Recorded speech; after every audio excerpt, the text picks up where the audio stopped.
ഈ കേസിൽ ഏറ്റവും കൂടുതൽ കാര്യങ്ങൾ അറിയുന്നത് അമ്മയ്ക്ക് മാത്രമാണ്. അപ്പൊ ഈ അമ്മയുടെ മൊഴി ഈ കേസിൽ എത്രത്തോളം നിർണായകമായിരിക്കും? അമ്മ ഈ മൊഴിയൊന്നും നിർണായകമല്ല. കാരണം അമ്മയ്ക്കൊന്നും മറ്റൊരു മരിച്ചവരൊന്നും അമ്മയ്ക്ക് അറിയത്തില്ലല്ലോ. ഈ മകന്റെ പക്ഷെ ആദ്യം അറ്റാക്ക് തുടങ്ങുന്നത് അമ്മയിലാണ്. അപ്പോൾ അതുകൊണ്ട് ബാക്കി എല്ലാവരും ഇവൻ പോയി ചെയ്യുമെന്നെല്ലാം പറഞ്ഞിട്ടുണ്ടോ എന്ന് നമുക്കറിയത്തില്ല. അല്ല, നേരത്തെ ഈ കുടുംബം ഒരുമിച്ച് ആത്മഹത്യക്ക് ശ്രമിച്ചു എന്നൊക്കെ ഇല്ല, അതിനോട് യോജിക്കുന്നില്ല. അത് ഇവൻ പറഞ്ഞതല്ലേ, അമ്മ പറഞ്ഞ? അല്ല, അത് വ്യക്തത വരുത്തേണ്ടത് അമ്മയാണല്ലോ. അതമ്മ എനിക്ക് തോന്നുന്നില്ല. അത് ഇവൻ ഉണ്ടാക്കിയൊരു കഥയാണ്. ആത്മഹത്യ ചെയ്യാൻ തിരിച്ചപ്പോൾ അങ്ങനെ പിന്നെ ഞാൻ അങ്ങ് ചെയ്തു, അത് ഇവന്റെ ഒരു ഡിഫൻസാണ്. അമ്മ ഒരിക്കലും അത് പറയുമെന്ന് എനിക്ക് തോന്നുന്നില്ല. 65 ലക്ഷം രൂപ കടം വാങ്ങിച്ച സ്ത്രീയാണെന്ന് വിചാരിച്ചാണ് അവർ പിടിച്ചു നിൽക്കുകയാണ്. അവര് 2 വർഷം മുമ്പ് ഹസ്ബൻഡിനെ കാണാൻ കുടുംബം അടച്ച് അവിടെ പോയി കണ്ടിട്ട് അവർ വന്നവരാണ്. അവരെങ്ങനെയെങ്കിലും ഹസ്ബൻഡിനെ അവിടുന്ന് റിലീസ് ചെയ്ത് കൊണ്ടുവരാൻ നോക്കിക്കൊണ്ടിരിക്കുന്ന സ്ത്രീയാണ്. ഒന്നും വേണ്ടല്ലോ, അവർ ചെറിയ വീട് വാടകയ്ക്കെടുത്താൽ ഇപ്പൊ താമസിക്കുന്ന വീട് അവർക്ക് വിൽക്കാമല്ലോ. 10 സെന്റ് നല്ല വീടും അല്ലേ വെച്ചിരിക്കുന്നത്, അത് വിറ്റാൽ മതിയല്ലോ. അപ്പൊ അതിന് കഴിവുള്ള സ്ത്രീയാണ് അവര്. പക്ഷെ അത് വിൽക്കാതെ പിടിച്ചു നിൽക്കാൻ അവർ നോക്കുകയാണ്. അതുകൊണ്ടാണ് അവർ വെളി മക്കളുമായിട്ട് പോയി അങ്ങനെ കണ്ടിട്ട് തിരിച്ചു വന്നത്. അതുകൊണ്ട് അമ്മയുടെ റോള് എനിക്ക് ഈ ചെറുക്കനെ ചെറുപ്പം മുതലേ ഇവൻ ഒരു 14-15 വയസ്സ് വരെ അമ്മ പറഞ്ഞാലും അപ്പം പറഞ്ഞാലും അനുസരിക്കാതെ ഇങ്ങനെ വളർന്നു വന്ന ഒരു ചെറുക്കനാണ്. മാനസികമായ തകർച്ചയിലും അവനെ പിടിച്ചു നിർത്താൻ, അവനെ കൺട്രോൾ ചെയ്യാൻ ഇവർക്ക് കഴിയുന്നില്ല. ഇതൊക്കെ ഉണ്ടാകും, പേടിയുണ്ടായിരിക്കും അമ്മ ഇങ്ങനെ. വ്യക്തത വരുത്താൻ കൂടുതൽ കഴിയുന്നത് അമ്മയ്ക്കായിരിക്കുമല്ലോ. എന്തായിരുന്നു പ്രകോപനം? അമ്മയെ കൊല്ലാൻ തന്നെ തീരുമാനിച്ചു. ആ നിമിഷം, ആ ദിവസം രാവിലെ എന്ത് സംഭവിച്ചു എന്ന് പറയേണ്ടത് അമ്മയല്ലേ. അപ്പൊ അമ്മയുടെ മൊഴിയിൽ നിന്ന് കൂടുതൽ കാര്യങ്ങൾ കിട്ടുമെന്നൊരു പ്രതീക്ഷ ഉണ്ടാവില്ലേ? അമ്മ ഈ പയ്യന്റെ മാനസികാവസ്ഥ ഇവൻ എങ്ങനെയാണ് ഇങ്ങനെ ആയെന്ന് പറയാൻ ബാധ്യസ്ഥയാണ്. പറയുമോ? അമ്മ പ്രൊട്ടക്ട് ചെയ്യാൻ ശ്രമിക്കുന്നു. പറയില്ല. പ്രൊട്ടക്ട് ചെയ്യാൻ പറയില്ലെന്ന് എനിക്കറിയാം. ഞാൻ അങ്ങനെയാ കാണുന്നത്. അമ്മ ഒരിക്കലും പറയില്ല. അത് ഈ മകന് താന്തോന്നിയായിട്ട് വളർന്ന് അമ്മ പറഞ്ഞാലും അപ്പം പറഞ്ഞാൽ അനുസരിക്കാതെ രാത്രി മുഴുവൻ കറങ്ങി നടക്കുന്നതാണ്. കുറേയൊക്കെ അമ്മയ്ക്ക് അറിയായിരിക്കും. അമ്മ അത് ഡിസ്ക്ലോസ് ചെയ്യാൻ തയ്യാറാകില്ല. കാരണം ഇളയ മകനും പോയി അല്ല, ഇനി ഇവനല്ലേ ഉള്ളൂ എന്ന്. അമ്മയ്ക്ക് ഇവനല്ലേ ഉള്ളൂ, ബാക്കി എല്ലാവരും പോയി. ഇവന്റെ മണ്ടത്തരം കൊണ്ടാണെങ്കിലും ഒരു അമ്മയുടെ സ്ഥാനത്ത് ചിന്തിക്കുമ്പോൾ ഇവനെ ഒരിക്കലും ബാക്കി കാര്യങ്ങളൊന്നും അവർക്ക് അറിയത്തില്ല എന്ന് പറഞ്ഞ് ഒഴിയുള്ളൂ. ഇളയ കൊച്ചും പോയി, അത് അവർക്ക് വലിയൊരു ഷോക്കായിരിക്കും. ആ ഷോക്ക് അവർ റെക്കോർ ചെയ്യാൻ പറ്റുമെന്ന് എനിക്ക് സംശയമാണ്. കാരണം 2 മക്കളെ അതുപോലെ സ്നേഹിക്കുന്ന ഒരു അമ്മയാണ്. ഏത് കൊലക്കേസ്, ഞാൻ അതിനകത്ത് കഴിഞ്ഞ ദിവസം ഒരു ചാനലിൽ പറഞ്ഞു, ഒരമ്മ മകൻ, ആകെ ഒരു മകനുള്ളൂ, അവൻ വലിയ ഗുണ്ടയാണ്. സാധാരണ വീട്ടിലൊരു കൊച്ചാണ്, ഭയങ്കര ഗുണ്ടയാണ്. ഗുണ്ടയെന്ന് പറഞ്ഞു കഴിഞ്ഞാൽ കഞ്ചാവ് വേണം എപ്പോഴും. അത് അമ്മയ്ക്ക് അറിയാം. ഇവനെ ജയിലിൽ കിടക്കുകയാണ് പൂജപ്പുര. അമ്മ അവനെ കാണുമ്പോൾ നമ്മൾ മറ്റേ ചില കഥകൾ ഒക്കെ ഇതിനകത്ത് അമ്മ ആഹാരം വാങ്ങിച്ചു കൊണ്ട് കൊടുക്കും കൊച്ചുങ്ങൾക്ക് ജയിലിൽ കിടന്ന്. ഇവര് കഞ്ചാവ് വാങ്ങിച്ചുകൊണ്ടാണ് പോയത്. കാരണം അവന് കഞ്ചാവ് ഇല്ലാതെ അവിടെ സ്വീകരിക്കത്തില്ല അമ്മ. അതെന്താ അമ്മയെ അറസ്റ്റ് ചെയ്ത് പോലീസ് പൂജപ്പുര ഒരു 2 മാസം മുമ്പ് നടന്ന സംഭവമാണ്. കൊച്ചിനെ പോയി കാണാൻ പോവുകയാണ്. ഗുണ്ടയാണ്, ഒത്തിരി വരെ അവൻ തല്ലിയും വെട്ടിയൊക്കെ കൊണ്ട് അവൻ ശിക്ഷിച്ച് ജയിലിൽ കിടക്കുമ്പോൾ അമ്മ കാണാൻ പോകുന്നത് നല്ല ആഹാരം കൊണ്ടുപോകുക, അല്ലെ അവന് നല്ല ഡ്രസ്സ് കൊണ്ടുപോകുക, സ്വല്പം കഞ്ചാവുമായിട്ട് പോയി. അമ്മയുടെ മനസ്സ് കണ്ട. അതുപോലത്തെ ഈ അമ്മ അങ്ങനെ തന്നെ. അത് അപ്പന്മാര് പിന്നെയും എന്തെങ്കിലും, പക്ഷെ അമ്മമാര് മക്കളെ താഴ്ത്തി പറയില്ല. അപ്പോ ഈ കേസിൽ അമ്മയിൽ നിന്ന് കൂടുതലൊന്നും ഒന്നും കിട്ടില്ല, ഒന്നും പ്രതീക്ഷിക്കേണ്ട, കിട്ടൂല. അമ്മയെന്ന് ഒന്നും പോലീസിന് കിട്ടാൻ പോകുന്നില്ല. കാരണം അവർക്ക് എന്താ പറയാൻ പറ്റുന്നത്? അവരെ ഉപദ്രവിച്ച കാര്യം പറയും. അത് അവര് പറഞ്ഞ എന്താണ്? അവർ കട്ടിലേം താഴെ വീണു. പക്ഷെ അമ്മയ്ക്കല്ലേ കൂടുതൽ കാര്യങ്ങൾ അറിയാൻ പറയില്ല. എങ്ങനെയാണ് കടബാധ്യത ഉണ്ടായത്, മകന്റെ ജീവിതം, അതൊക്കെ പറയും. ഒരുപാട് കഥകളുണ്ടല്ലോ. അവന് ഈ കടമൊന്നും അവന് പ്രശ്നമില്ലെന്ന്, അത് അമ്മയ്ക്ക് അറിയാവുന്നു. ഇവന് കടമൊന്നും ഒരു പ്രശ്നമില്ല. കടമാണെങ്കിൽ എത്ര ആയാലും ശരി, അവിടുന്ന് ഇവിടുന്നൊക്കെ ആ പെൺകൊച്ചിന്റെ മാല വാങ്ങിച്ച് ഇവൻ എന്ത് ചെയ്തു? അത് വിറ്റിട്ടുണ്ടാവും. മുക്കുവണ്ടം കൊടുത്തില്ലേ? അപ്പൊ ആ പൈസ അവിടെ പോയി. അത് വീട്ടിൽ ഇപ്പം പറയാൻ ആകെ കുഴഞ്ഞിരിക്കുക കുട്ടി. കാരണം വീട്ടില് മുക്കുവണ്ടം ഇട്ടാണ് നടക്കുന്നത് ഇവിടെ.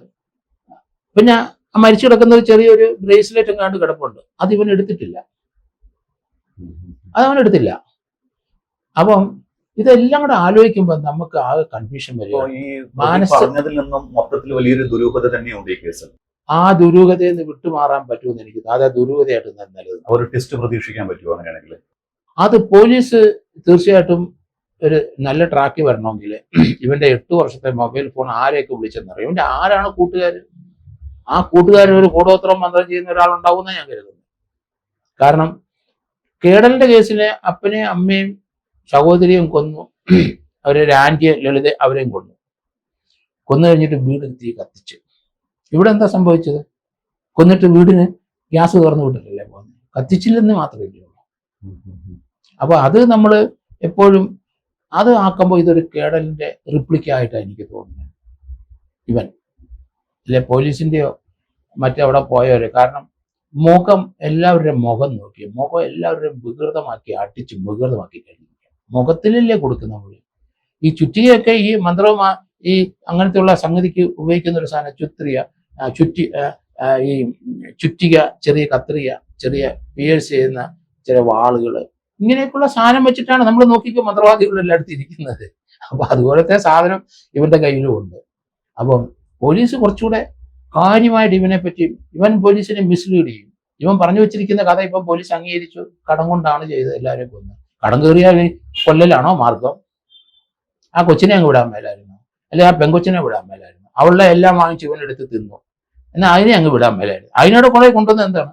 ഇവന് മാനസികമായ ചില പ്രശ്നം ഉണ്ട് ഇവന്. അത് തന്നെ, അത് എങ്ങനെ വന്നു? ചെറുപ്പം മുതലേ വന്നതാണ്. അതിന് പ്രേരക ഘടകമായിട്ട് ആരോ ഉണ്ടെന്നാണ് ഞാൻ കരുതുന്നത്. അയാളെ കൊണ്ടുവരട്ടെ പോലീസ്, അത് കണ്ടെത്തട്ടെ. കണ്ടെത്താനുള്ള മെറ്റീരിയൽ എടുപ്പുണ്ട്. കാരണം എല്ലാ ദിവസവും വീട്ടിൽ നിന്ന് ഇറങ്ങുന്നുണ്ട് അവന്റെ വണ്ടിയില്. എന്നിട്ട് രാജ്യം മുഴുവൻ പോയി, തിരുവനന്തപുരം ജില്ലയും കൊല്ലം ജില്ലയും മാത്രം സഞ്ചരിക്കുന്നുണ്ട് രാത്രിയിൽ. തിരുവനന്തപുരത്ത് വന്നില്ല എന്ന് പറയാൻ മണ്ണന്തലയിലെ CCTV ദൃശ്യത്തിന്റെ പടമുണ്ടല്ലോ. പിന്നെ 13,500 പെനാൽറ്റി അടിച്ചിട്ടുണ്ടല്ലോ ഇവന് രാത്രിയിൽ. അതിലില്ല ഓവർ സ്പീഡ് മറ്റേത് മറിച്ച്. ഇവന്റെ പുറയിൽ ഒരുത്തിന് ഇരിപ്പുണ്ടായ ഒരു CCTV ദൃശ്യത്തിലുണ്ട്. അതാരാണ്? സാർ ഒരുപാട് പ്രതികളെ ചോദ്യം ചെയ്തിട്ടുണ്ട്, കൊലപാതക കേസുകളിൽ ഉൾപ്പെടെ. ഇവനിപ്പോൾ ഇത്രയും പേരെ കൊന്ന ശേഷം ആത്മഹത്യക്ക് ശ്രമിച്ചു, നിലവിൽ മെഡിക്കൽ കോളേജിൽ കഴിയുകയാണ്. ഇനി ഇവനെ ചോദ്യം ചെയ്യുമ്പോൾ ഇവന്റെ മാനസിക നില എന്തായിരിക്കും? ഇവനിൽ നിന്ന് ഇനി എന്തെങ്കിലും കിട്ടുമോ പോലീസിന്? കിട്ടും. ഇവൻ ഈ സ്റ്റാൻഡിൽ തന്നെ നിൽക്കും. ഇവൻ ആത്മഹത്യക്ക് ശ്രമിച്ചെന്ന് ആരാ പറഞ്ഞു? അതാരാ പറഞ്ഞു? ശ്രമിച്ചിട്ടില്ല. എലിവേഷൻ കഴിച്ചെന്ന് പറഞ്ഞ് അതിപ്പോ 4 ദിവസം ആശുപത്രി കിടന്നിട്ട് ഒരു എഫക്റ്റും ഇല്ലായിരുന്നു എലിവിഷത്തിന്റെ. ഇവൻ ഇത്രയും പേരെ കൊന്നാലും വലിയ കുഴപ്പമാണെന്ന് പറഞ്ഞാൽ സാധാരണ ചിന്തിക്കുന്ന ഒരുത്തൻ അവനോട് പോയി ആത്മഹത്യ ചെയ്യും ഇല്ലേ? അതെന്തുകൊണ്ട് ഇവൻ ചെയ്തില്ല? മൊബൈൽ ഫോൺ കിട്ടാൻ നേരത്തെ ഇതുപോലൊരു വേല കാണിച്ചില്ല, എലിവിഷത്തിന്റെ വേല. അത് ഭീഷണിയുടെ കാര്യമാണ്, ഇവന്റെ കാര്യം നടക്കാനുള്ള ഭീഷണിയാണ്. അപ്പൊ അതിനോടൊന്നും നമുക്ക് യോജിക്കാൻ പറ്റില്ല. കാരണം എന്തുകൊണ്ട് ഇവന്റെ മാനസികമായ പ്രശ്നം എങ്ങനെ ഉണ്ടായി എന്ന് പോലീസ് കണ്ടുപിടിക്കും. അത് മൊബൈൽ ഫോണിന്റെ ദുരുപയോഗമാണോ? അതിനകത്തൂടെ അവൻ സഞ്ചരിച്ച് ഗൂഗിളിലും മറ്റിടത്തൊക്കെ സെർച്ച് ചെയ്ത് ക്രൈം കണ്ട് അങ്ങനെ അതിന്റെ ഒരു റിപ്ലിക്കയല്ലേ ഇവിടെ നടന്നതെന്നാണ് ഞാൻ പറയുന്നത്. അതിന് പ്രേരകമായിട്ട് ഇവൻ ഒരാളുണ്ട് 2 വയസ്സിൽ.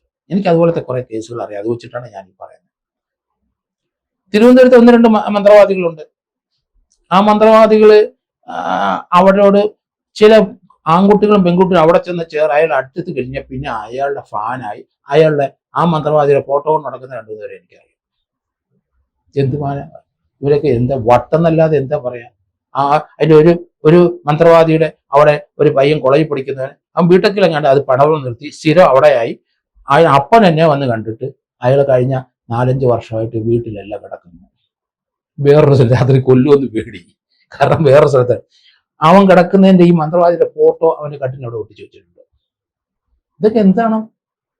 ഇതൊക്കെ നല്ല മാനസികമായ കപ്പാസിറ്റി ഉള്ളവന്റെയാണ്. വികൃതമായ മനസ്സും വികൃതമായ ചിന്തയും അതനുസരിച്ച് പ്രവർത്തിക്കുന്നതല്ലേ ഇപ്പോഴത്തെ തലമുറയോട്. അതാണ് ഞാൻ പറയാം, തലമുറ കുറ്റം പറയുന്നതാണ്. അങ്ങനെ തലമുറയുടെ കാര്യം പറയുകയാണെങ്കിലും ഈ നമ്മള് സാർ തന്നെ പറഞ്ഞിട്ടുണ്ട് മാർക്കോ സിനിമയുടെ കാര്യം, വയലൻസ് ഉള്ള സിനിമ നിരോധിക്കണമെന്ന്. അപ്പൊ ഇത്തരത്തിലുള്ള സിനിമകളും ഒരുപക്ഷെ ഇവർക്ക് പ്രചോദനമായിക്കൂടെ? കാരണം പറഞ്ഞാൽ ഒരു വീരപരിവേഷം നൽകിയ ഒരു സ്വയം തന്നെ അവൻ ചിന്തിച്ചിട്ടാണ് വരുന്നത്. താക്കോലൊക്കെ കറക്കിയ സ്റ്റേഷനിലോട്ട് എന്തോ മഹാകാര്യം ചെയ്തതുപോലെ. അപ്പൊ സിനിമയും ഒരുപക്ഷെ അവനെ ഒരു പ്രചോദനമായിട്ടുണ്ടാവില്ലേ? അതൊക്കെ അവന്റെ മനസ്സ്. അതാ പറഞ്ഞു, ഇവനൊന്നും ഒരു ഹെൽത്തി മനസ്സില്ല. ഇവര് മനസ്സിന് ശക്തിയില്ല ഇവർക്കൊക്കെ. ഇവർ വേറെ ലോകത്തൂടെ സഞ്ചരിച്ച് പോയി. അങ്ങനെ സഞ്ചരിക്കുന്നതാണ് ഇപ്പോഴത്തെ തലമുറ മുഴുവൻ. ശാസ്ത്രബോധം എന്ന് പറയുന്നത് ഇല്ല ഇവർക്ക് ആർക്കും. പെൺകുട്ടികളും ആൺകുട്ടികളൊക്കെ അങ്ങനെ. അവര് ഡെപ്തായിട്ട് ഒരു കാര്യം വായിക്കത്തില്ല. അവർക്ക് അറിഞ്ഞുകൂടാതെ, വായിക്കാനും അറിഞ്ഞുകൂടാ. എന്താ നമ്മളൊക്കെ ചെറുപ്പം മുതലേ വായിക്കുന്ന ആരാണ്? നമ്മള് ഗാന്ധിജിയെ പറ്റി. ഇവർക്ക് ഗാന്ധി ചോദിച്ചാൽ ആരാന്നല്ലേ ചോദിക്കുന്നത്. ശ്രീനാരായണ ആരാണെന്ന് ചോദിക്കുന്നു. അയ്യങ്കാളി ആരാണെന്നാണ് ചോദിക്കുന്നത്. നമ്മളാദ്യം നോക്കണം. കാരണം അവർക്കറിയില്ല ഇവര്. കാരണം അങ്ങനെയുള്ളവരെ കൊണ്ട് ഇവരുടെ മനസ്സൊന്നും സഞ്ചരിച്ചിട്ടില്ല. ആകെ സഞ്ചരിച്ചിരിക്കുന്നത് ചെറുപ്പം മുതലേ ഈ വയലൻസ് ഇങ്ങനെയൊക്കെ കാണിച്ചെങ്കിലേ ജീവിക്കാനൊക്കെ ഉള്ളൂ, വലിയ കാറ് വാങ്ങിക്കാനൊക്കെ ഉള്ളൂ, വലിയ വീട് വെക്കാനൊക്കെ ഉള്ളൂ, വലിയ കോസ്റ്റ്ലി മൊബൈൽ. അങ്ങനെയാണ് അവർ ചിന്തിക്കുന്നത്. പണം എങ്ങനെ എക്സ്ട്രാക്ട് ചെയ്യാമെന്നാണ് അവരെല്ലാവരും. അല്ലാതെ മനുഷ്യബന്ധങ്ങളോ അമ്മയപ്പനുള്ള ബന്ധങ്ങളോ കുടുംബ ബന്ധങ്ങളോ പേരൻസിനെയും അല്ലെ സഹോദരങ്ങളെ സംരക്ഷിക്കേണ്ട ഉത്തരവാദിത്വം ഇവർക്ക് അറിഞ്ഞില്ല. അവരതുകൊണ്ട് ഇപ്പോൾ ഒരു കാര്യം ചെയ്യുന്നുണ്ട്, കല്യാണമേ കഴിക്കുന്നില്ല. കാരണം കുട്ടികളുണ്ടാവും, പ്രശ്നമാണോ, അതിനെ സംരക്ഷിക്കണ്ടേ? ഇത് ഒറ്റയ്ക്ക് കാള പോലെ നടക്കാവല്ലോ. അപ്പോൾ ചിന്തകളെല്ലാം മാറിപ്പോയി. അടിസ്ഥാനപരമായിട്ട് മലയാളികൾ തെറ്റിക്കിടക്കുകയാണ്. ഇത് ഗോഡ്സ് ഓൺ കൺട്രി ഒന്നുമല്ല, ഇത് ദൈവത്തിന്റെ നാട്, ഇത് പിശാചുക്കളുടെ നാടാണ്. അതേ രീതിയിൽ മനസ്സ് രൂപപ്പെട്ട് കഴിഞ്ഞു. നല്ല ചിന്തകളൊന്നുമില്ല ആർക്കും. എല്ലാം എങ്ങനെയെങ്കിലും പറ്റിച്ച് 10 പൈസ അടിക്കാനായിട്ട് നോക്കുന്നു. മലയാളി പൊതുവെ ചീറ്റിംഗ് ആണല്ലോ. ഞാൻ ഫ്രോഡെന്ന് പറയുന്നതിന്റെ കാരണം മലയാളികളെല്ലാം ഫ്രോഡാണ്. ഫ്രോഡായിട്ട് തന്നെയാണ് ഇവിടെ university college professor, vice chancellor ഒക്കെ ആകുന്നത് ഫ്രോഡായിട്ടുള്ളവനാണ്. അവന്റെ സർട്ടിഫിക്കറ്റ് എടുത്ത് പരിശോധിച്ച് നോക്കിയോ, എവിടുന്ന് കിട്ടിയ സർട്ടിഫിക്കറ്റ്? എല്ലാവരും കയ്യിലിരിക്കുന്ന സർട്ടിഫിക്കറ്റ് ഡോക്ടേഴ്സിന്റെ ഒരു 90% ആൾക്കാർ ഫേക്ക് സർട്ടിഫിക്കറ്റാണ്. എനിക്ക് ഒത്തിരി അനുഭവം ഉള്ളതുകൊണ്ടാണ് ഇത് പറയുന്നത്. കാരണം മാനസികമായിട്ട് നമ്മൾ ആരും ഇവിടെ ശക്തിയുള്ളവരല്ല മലയാളി, ഇവരെല്ലാം നല്ല ഫ്രോഡാണ്. ഒരു ഡോക്ടറും ഭാര്യയും പിന്നെ ഭാര്യയുടെ കൂട്ടുകാരിയും കൊണ്ട് എവിടെ പോയി അവിടെ ഇവിടെ ആസാമിലല്ലോ ഹിമാചാലി പ്രദേശിൽ പോയി ആത്മഹത്യ ചെയ്തറിയാം വലിയ അടുത്ത കാലത്ത്. അത് വിദ്യാഭ്യാസമുള്ളവരെ, അവനൊരു വിദ്യാഭ്യാസവും ഇല്ല, അവൻ കള്ള സർട്ടിഫിക്കറ്റ് ഡോക്ടറാണെന്ന് ഞാൻ പറയുന്നു. അപ്പൊ ഇവരുള്ളവർ ആരെങ്കിലും അത് ചെയ്യുമോ? സാമാന്യബോധം, ശാസ്ത്രബോധം മലയാളിക്ക് നഷ്ടപ്പെട്ടില്ല, ഇപ്പോഴത്തെ തലമുറയ്ക്കില്ല. ഇങ്ങനത്തെ വല്ല വേലകൾ ഇനിയും കൂടുതൽ നമുക്ക് കേൾക്കാം. പുതിയ നമ്പറുകൾ ഇനിയും വരും. അപ്പൊ എന്തായാലും ഈ കേസിൽ ഒരു ദുരൂഹത ഒളിഞ്ഞിരിപ്പുണ്ട്, അത് തെളിയുമെന്ന് നമുക്ക് പ്രതീക്ഷിക്കാം. എനിക്ക് സംശയമാണ്, തെളിയോ ഇല്ലയോ നമുക്ക് സംശയമാണ്. കാരണം പോലീസിന്റെ നീക്കം ഇതിന്റെ പ്രതിയെ അറസ്റ്റ് ചെയ്ത് റിമാൻഡ് ചെയ്ത് ചാർജ് ഷീറ്റ് കൊടുത്ത് ട്രയൽ നടത്തി ഇവനാകുന്നുള്ള തെളിയിച്ചു പോകുന്നല്ലാതെ ഇതിന്റെ റൂട്ട് കോസിലോട്ടൊന്നും പോലീസ് വരാനുള്ള സാധ്യത ഇല്ല. അതിന് കപ്പാസിറ്റി ഉള്ള പോലീസ് ഉദ്യോഗസ്ഥന്മാരല്ല ഇത് അന്വേഷിക്കുന്നതെന്നാണ് ഞാൻ പറയുന്നത്. ഓക്കെ, എന്തായാലും വളരെയധികം